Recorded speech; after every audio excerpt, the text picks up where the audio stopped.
August 28, 2025. The Kremlin's walls tremble, not from NATO bombs or Ukrainian artillery, but from the fury of a dictator who has just realized he has been humiliated on the world stage.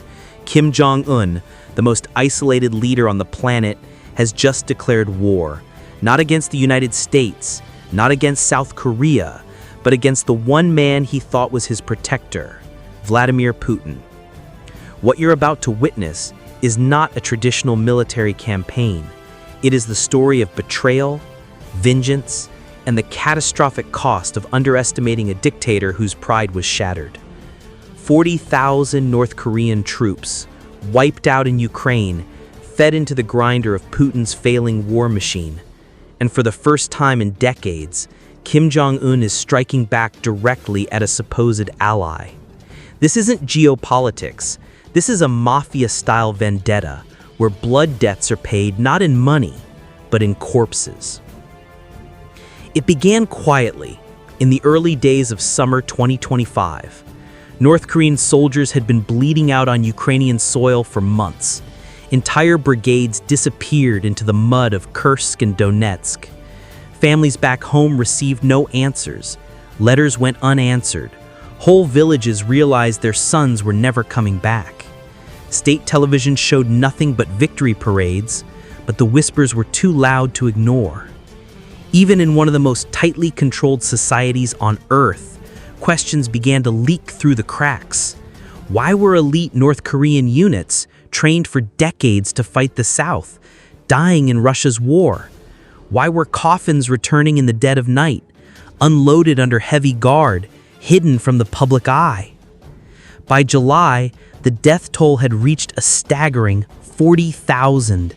That's not a statistic. That's an entire generation of fighting-aged men erased for a war they didn't choose. And then came the breaking point. At a state funeral held in Pyongyang, Kim Jong-un stood before thousands of weeping families. The coffins, draped in North Korean flags, stretched further than the eye could see. Cameras caught him clenching his fists so tightly his nails dug into his palms. His eyes were red, not just with grief, but with rage. For the supreme leader, whose entire image rests on absolute control, the sight of his military gutted was unbearable. And in that moment, something inside him snapped. For months he had played Putin's game, believing promises of advanced technology, food shipments, and nuclear assistance. But the truth was undeniable. He had been conned, humiliated, and bled dry.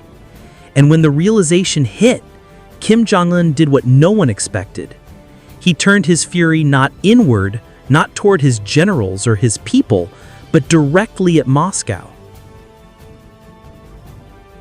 Russian intelligence sources now confirm what was once unthinkable.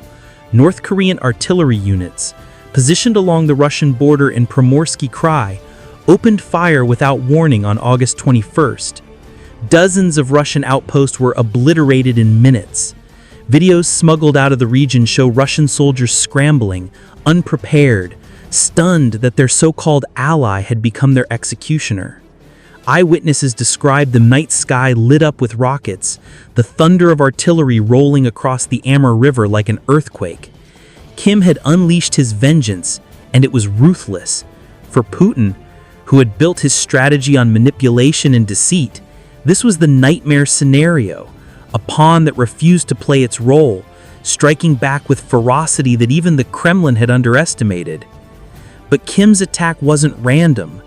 It was calculated, methodical, and aimed at the very heart of Russia's vulnerability.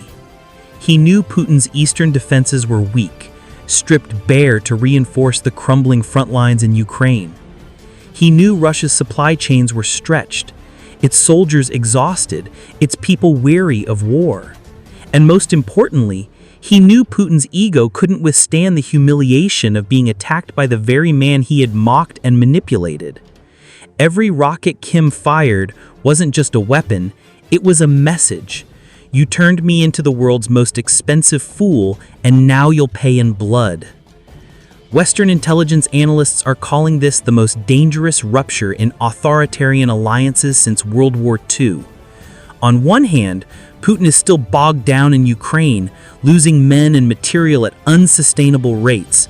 On the other, he now faces a furious dictator on his eastern flank, a man who no longer cares about consequences, who no longer fears sanctions, isolation, or even annihilation.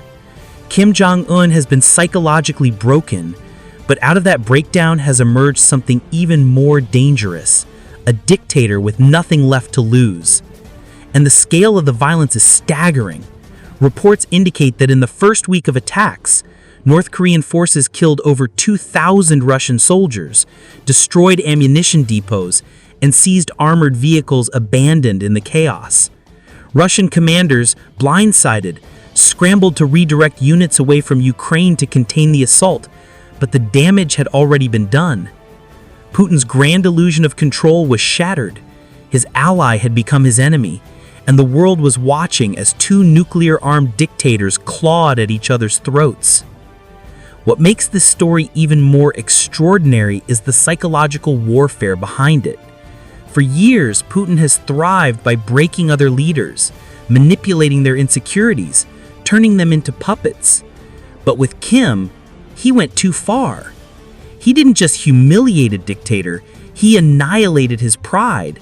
And pride for Kim Jong-un is everything. Once stripped of it, the only thing left was vengeance. This isn't diplomacy.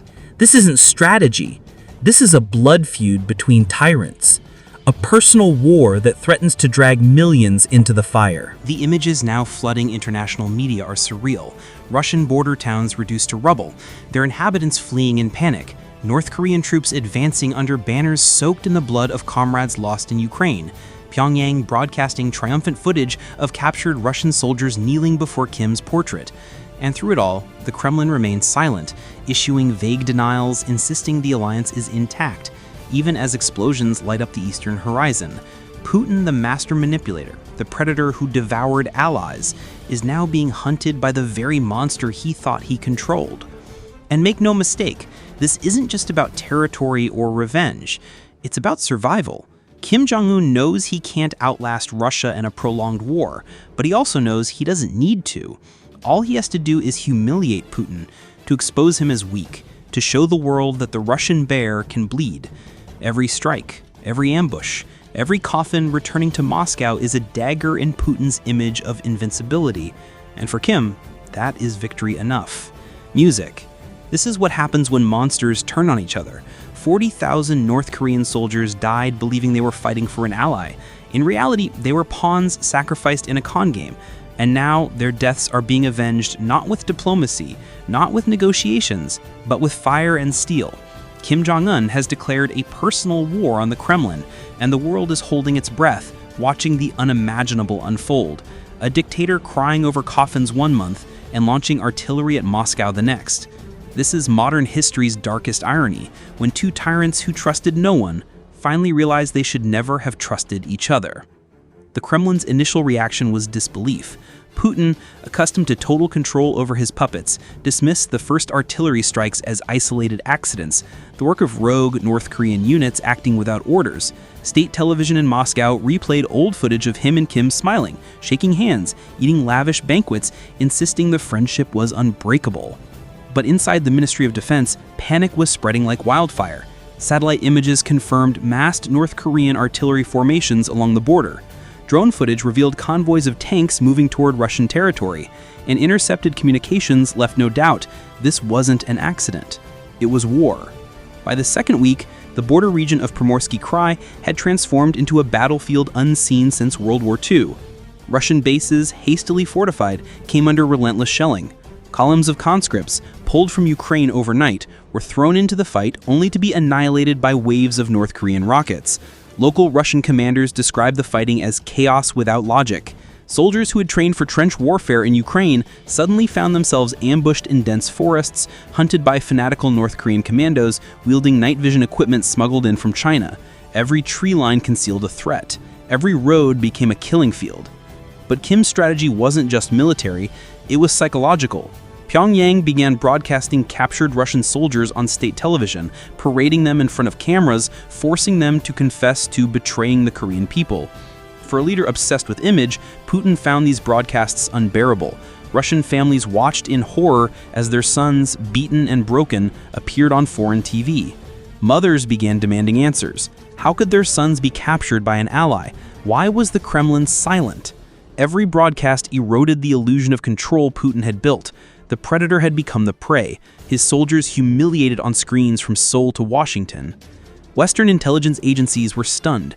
The CIA described it as a fracture in the authoritarian axis no one predicted. NATO officials quietly debated whether to intervene, not to protect Russia, but to contain the chaos. Ukraine, meanwhile, seized the opportunity with brutal efficiency. As Russian reinforcements were pulled east to fight Kim, Ukrainian forces launched massive counteroffensives in Donbass, reclaiming villages and cities once thought lost forever. Videos of Ukrainian flags being raised over liberated towns flooded social media, further humiliating Moscow. Putin was trapped, bleeding in Ukraine, bleeding in the east, and bleeding credibility worldwide. And the numbers were staggering. Independent analysts estimated that in the first month of conflict, over 12,000 Russian troops had been killed or wounded by North Korean attacks.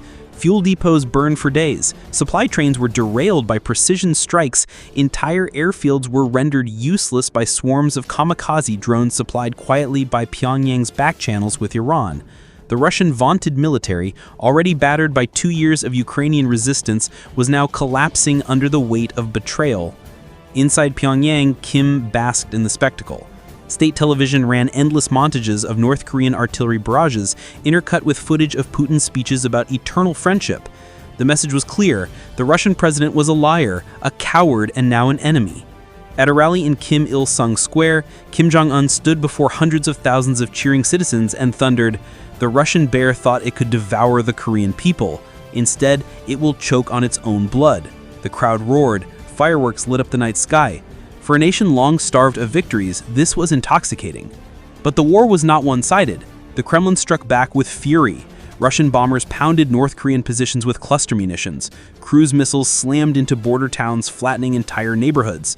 Civilians fled into makeshift shelters as the earth shook under Russian retaliation. But Kim had anticipated this.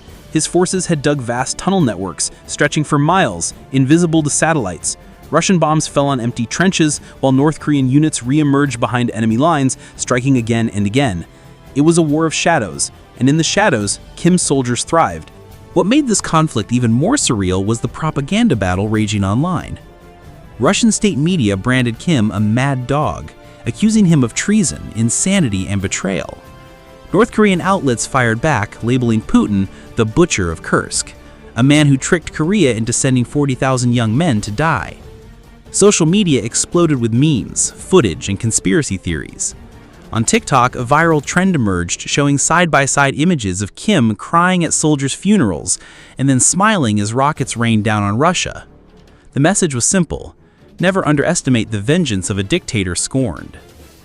As the weeks dragged on, whispers of a greater danger began to circulate. Both leaders command nuclear arsenals. Both are cornered, humiliated, and desperate. And history has shown that desperate dictators rarely back down. U.S. intelligence reports indicated North Korean missile units had been placed on high alert. Russian nuclear submarines, once stationed in the Arctic, were spotted moving toward the Pacific. The world watched with dread, knowing one miscalculation could ignite a catastrophe beyond imagining. Yet behind the madness, there's cold, ruthless logic. Kim Jong-un knows he cannot destroy Russia. What he can do is bleed it, humiliate it, and prove to the world that no one, not even Putin, can manipulate him without consequences. Putin, meanwhile, faces an impossible choice. If he withdraws from the east, he cedes territory and prestige. If he escalates, he risks overextending an already broken military. And if he contemplates peace, he must do so with a man who has made his humiliation public, a man who will never forgive, never forget. And through it all, the coffins keep coming. Russian families bury their sons in silence, told they died defending the motherland. North Korean families do the same, told their sons died defeating the Russian traitor. But everyone knows the truth. This isn't about nations, ideology, or even survival. It's about ego, pride, and vengeance between two men who see the world not as allies and enemies, but as predators and prey. And now, for the first time, the predators are devouring each other. The battlefield in eastern Russia is a wasteland of fire and smoke. Drone footage shows endless columns of burning vehicles, forests reduced to ash, rivers choked with the wreckage of tanks. Survivors speak of combat so intense it feels apocalyptic. Russian deserters flee into Siberia. North Korean soldiers march with grim determination, shouting oaths of vengeance for their fallen comrades. Every battle feels like the last, yet the war drags on, fueled not by strategy, but by pure hatred. Inside the Kremlin, rage consumed Putin. Leaked transcripts from emergency security meetings paint a portrait of a leader unhinged, shouting at generals, slamming his fists against the table, demanding the head of Kim Jong-Un on a plate. His top commanders urged caution, warning that escalating too far could spark Chinese intervention. But Putin refused to listen. He screamed, "He made me look weak, and weakness is death." The Russian president, once feared for his icy calculation, was now consumed by personal fury, mirroring the very rage that had driven Kim to turn on him. Two dictators, mirrors of each other, locked in a spiral of vengeance neither could escape. And in Beijing, alarm bells were ringing. China, long the uneasy patron of North Korea and a reluctant partner of Russia, now faced a nightmare scenario. Two of its closest allies tearing each other apart in a war that threatened to destabilize Asia. Chinese state media called for restraint, but internal reports leaked to foreign journalists revealed the truth. Beijing was terrified. A war between Kim and Putin risked spilling across borders, disrupting